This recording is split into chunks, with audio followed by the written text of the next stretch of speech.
आज बीएड प्रथम वर्ष के पेपर 3 अधिगम और शिक्षण के लिए हम लोग क्लास करेंगे, जिसमें अभी वर्तमान टॉपिक रहेगा शिक्षण में अभिप्रेरणा। हम जानते हैं कि शिक्षण अधिगम कार्य में अभिप्रेरणा एक बहुत ही महत्वपूर्ण कारक सिद्ध होता है। यह अभिप्रेरणा संकुचित उस समय रहती है जब इसे व्यक्तिगत तौर पर लिया जाता है, अपने प्रयोग के लिए या किसी दूसरे के प्रयोग के लिए व्यक्तिगत तौर पर। परंतु जब अधिगम शिक्षण में इसका प्रयोग होता है तो इसका प्रयोग व्यापक होने लगता है और इस हिसाब से इसका मूल्य भी ज़्यादा बढ़ जाता है।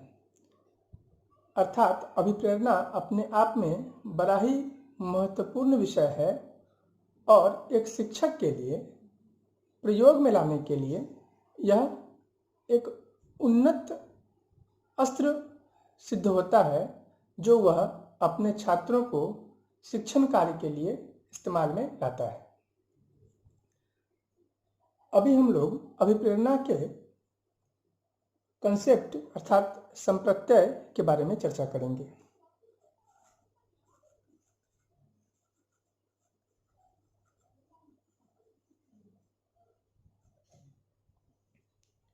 देखिए, हम लोग जानते हैं कि मनोविज्ञान व्यवहार का विज्ञान है। व्यवहार से संबंधित एक प्रश्न उठना स्वाभाविक है कि किसी अमुक व्यक्ति ने कोई व्यवहार क्यों प्रदर्शित किया, कोई पर्टिकुलर व्यवहार क्यों प्रदर्शित किया। और इसी प्रश्न का उत्तर पाने के लिए हम लोग मनोविज्ञान का सहारा लेते हैं। किसी व्यक्ति के व्यवहार के लिए अनेक कारण उत्तरदायी हो सकते हैं। इनमें से कुछ कारण आंतरिक होंगे, कुछ बाह्य भी हो सकते हैं। इनको ही मनोवैज्ञानिक प्रेरक के नाम से पुकारते हैं। ये जो कारण होते हैं, जिस कारण से कोई व्यक्ति किसी व्यवहार के लिए उत्तरदायी होता है, वही कारण मनोवैज्ञानिक भाषा में प्रेरक कहलाता है। प्रेरक।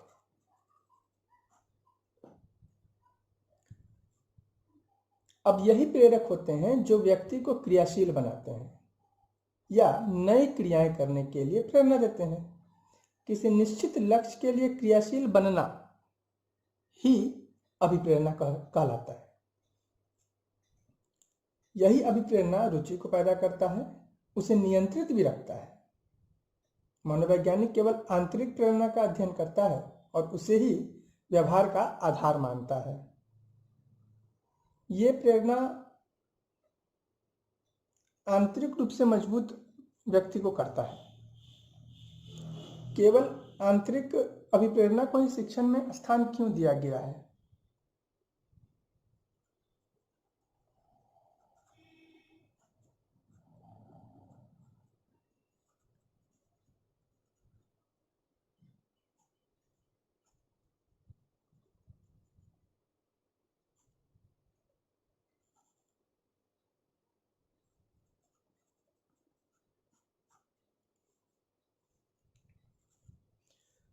हम लोग बात कर रहे हैं कि बाह्य अभिप्रेरणा को मूल्य क्यों नहीं दिया गया है और आंतरिक अभिप्रेरणा को मूल्य क्यों दिया गया है। देखिए, आंतरिक अभिप्रेरणा का जो चालक होता है वह व्यक्ति स्वयं होता है। व्यक्ति जितना शिक्षित है, जितना समझदार है, जितना अनुभवी है, अधिगम शिक्षण से वो जितना ज़्यादा जुड़ा हुआ है, वह व्यक्ति स्वयं को उतना ही ज़्यादा प्रभावित करता है या यूं कहें अभिप्रेरित करता है। बाहरी अभिप्रेरणा की जरूरत पड़ती है जब व्यक्ति आंतरिक स्तर पर खुद को समझाने में असमर्थ रहता है, तब उसे बाहर से प्रेरित करने की आवश्यकता पड़ती है।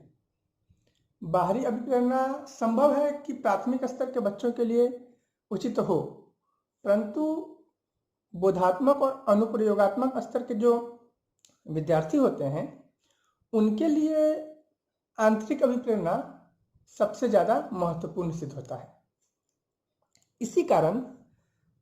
यही कारण है कि मनोवैज्ञानिक आंतरिक अभिप्रेरणा को ही प्रमुख स्थान देते हैं। हम लोग इसके बारे में विशेष चर्चा करेंगे।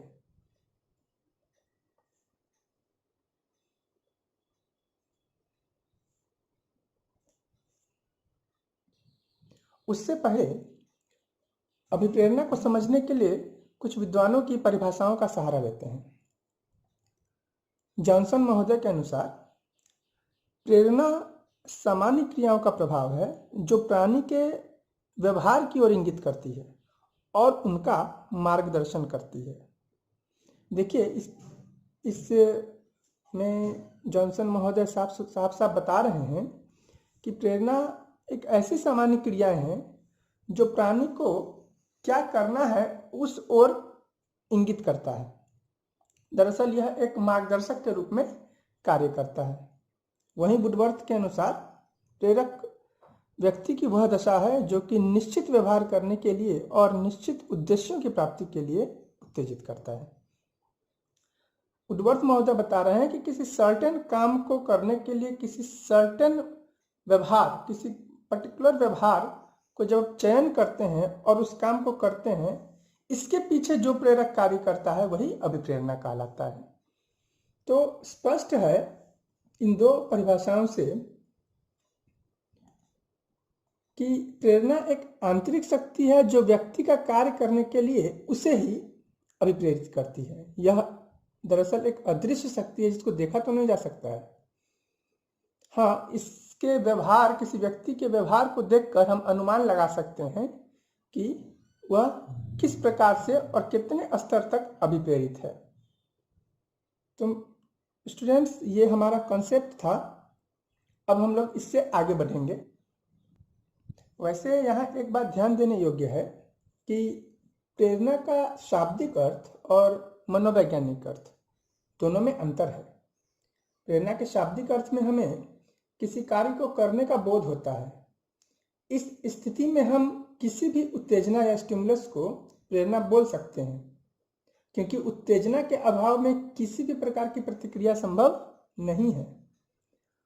हमारी हर प्रतिक्रिया का कोई ना कोई उत्तेजना रहना जरूरी है। वहीं अगर हम इसके मनोवैज्ञानिक अर्थ में बात करें तो प्रेरणा से अब हमारा अभिप्राय केवल आंतरिक उत्तेजना से होता है। जैसा कि मैंने पहले भी बताया कि हम मनोवैज्ञानिक केवल आंतरिक उत्तेजना को ही अभिप्रेरणा बताते हैं। तो यहाँ साफ साफ यही बताया जा रहा है कि मनोवैज्ञानिक अर्थ में प्रेरणा हमारा आंतरिक उत्तेजना से संबंधित होता है जिन पर हमारा व्यवहार आधारित होता है। इस अर्थ में बाहरी उत्तेजनाओं का कोई विशेष मतलब नहीं रह जाता। दूसरे शब्दों में प्रेरणा एक आंतरिक शक्ति है जो व्यक्ति को कार्य करने के लिए प्रेरित करती है। तो ये हमारा अभिप्रेरणा का कॉन्सेप्ट हुआ। अब हम लोग इसके आगे चलेंगे।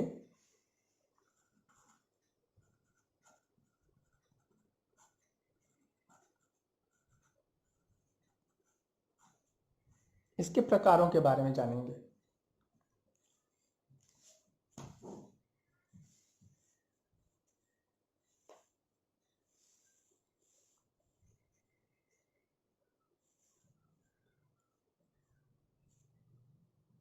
तो सबसे पहले आंतरिक अभिप्रेरणा के बारे में विशेष जानकारी और ले लें हम लोग। दरअसल आंतरिक अभिप्रेरणा से तात्पर्य उस आंतरिक शक्ति से है जो व्यक्ति के व्यवहार को जागृत करती है, उसे जगाती है। इस प्रेरणा में बालक की शक्ति और अधिक प्रबल होती है। बालक जब इच्छा करता है तब उसी अनुसार उस इच्छा की पूर्ति के लिए क्रिया आरंभ हो जाती है। इच्छा पूर्ति के लिए किया गया कार्य बालक को सुख और संतोष प्रदान करता है। कहने का तात्पर्य है कि अधिगम शिक्षण के जो जितने भी कारक हैं, जितने भी तौर तरीके हैं, जितने भी सामग्रियां हैं और जितने भी आवश्यक वस्तुएं हैं, वो सारी वस्तुएं अगर उपलब्ध हों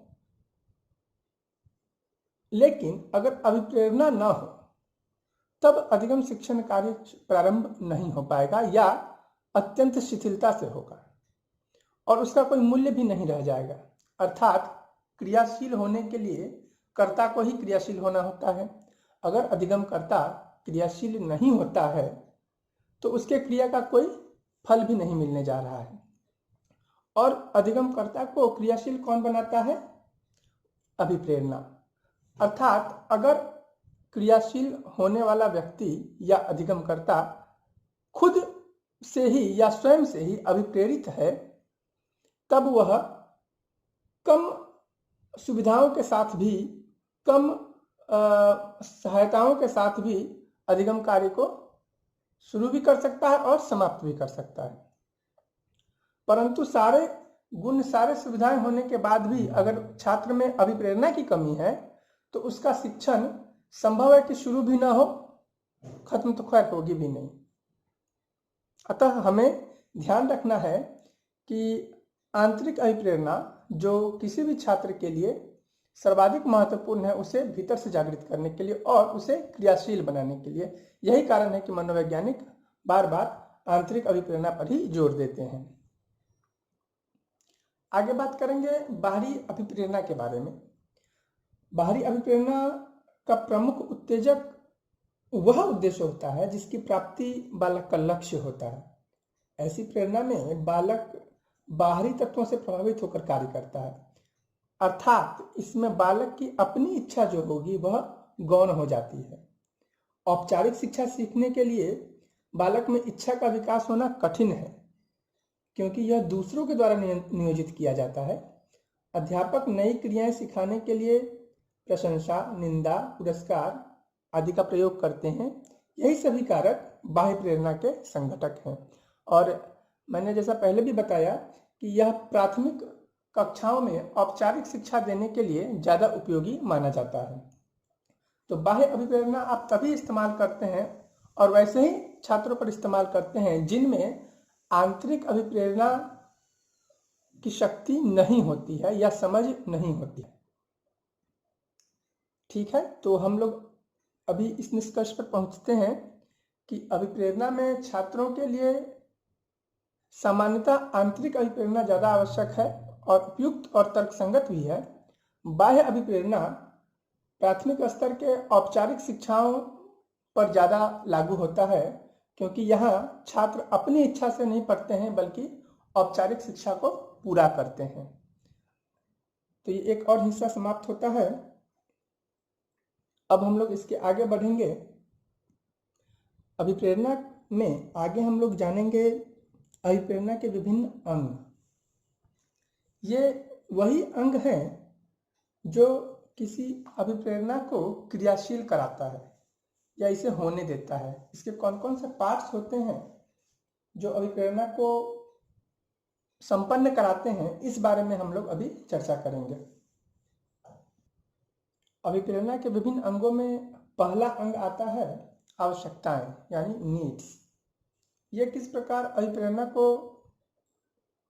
बढ़ाता है, इसे क्रियाशील बनाता है, आइए इस पर चर्चा करते हैं। प्रत्येक प्राणी की कुछ आधारभूत आवश्यकताएं होती हैं। ये आवश्यकताएं मानव को व्यवहार करने के लिए उत्तेजित करती है। भोजन, पानी, हवा, काम आदि प्राणी की प्रमुख आवश्यकताएं हैं। ये आवश्यकताएं मानव को व्यवहार करने के लिए उत्तेजित करती हैं। इन आवश्यकताओं की संतुष्टि न होने पर प्राणी का शारीरिक संतुलन बिगड़ने लगता है। अर्थात हम यहाँ यह जान रहे हैं कि कुछ हमारी आधारभूत आवश्यकताएं हैं जिसे पूरा होना आवश्यक है। अगर वह नहीं होता है तो उससे होने वाली कमी मानव पर प्रभाव डालती है, जो शारीरिक असंतुलन के रूप में दिखता है, और इसी के परिणाम स्वरूप प्राणी में शारीरिक और मानसिक तनाव पैदा होता है।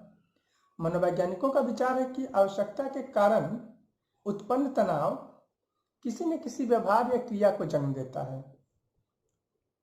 यही तनाव जो है वह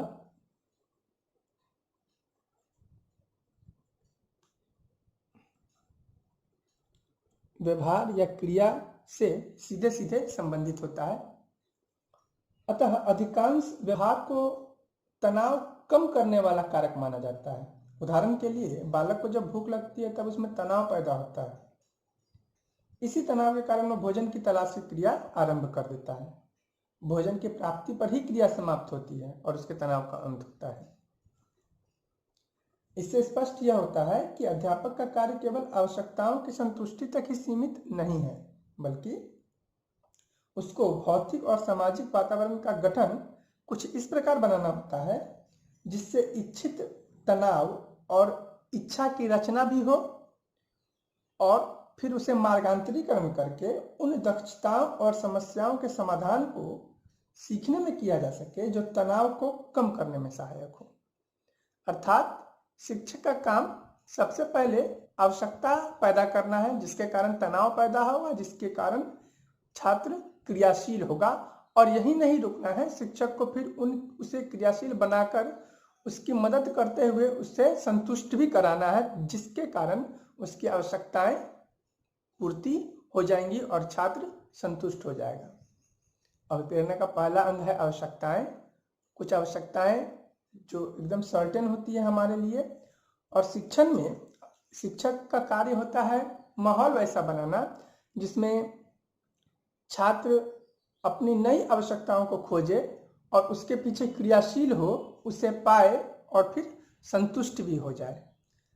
अब थोड़ा थोड़ा यह समझ में आता होगा कि शिक्षण और अधिगम में अभिप्रेरणा का महत्वपूर्ण स्थान क्यों है, एक शिक्षक के ऊपर इसका कितना दायित्व होता है।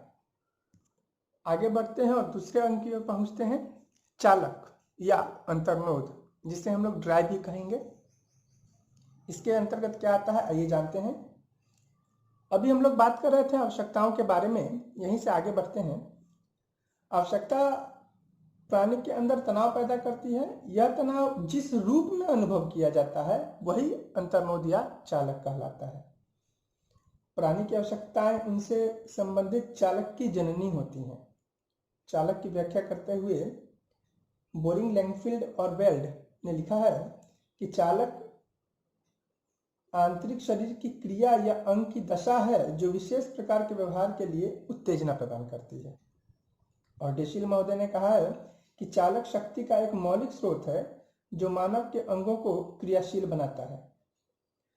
इन परिभाषाओं को अगर हम ध्यान से समझें तो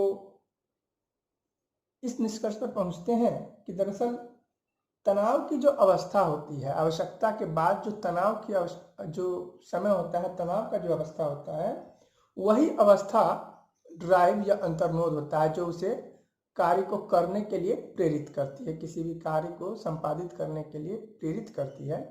यही वो अवस्था होती है जो चालक या अंतर्नोद कहलाता है। अर्थात केवल भूख लगने से या प्यास लगने से आवश्यकताएं पूरी नहीं होती है। जब तक उसके लिए क्रियाशील नहीं हो, कार्य संपादित नहीं होगा, भोजन या पानी की व्यवस्था नहीं होगी, तो जब तक कार्य को पूरा करने के लिए आप प्रारंभ नहीं करते हैं या कोई छात्र प्रारंभ नहीं करता है, चालक की स्थिति नहीं रहती है। जब यह कार्य शुरू होता है तब हम कह सकते हैं कि चालक या अंतर्नोद प्रारंभ हो गया है।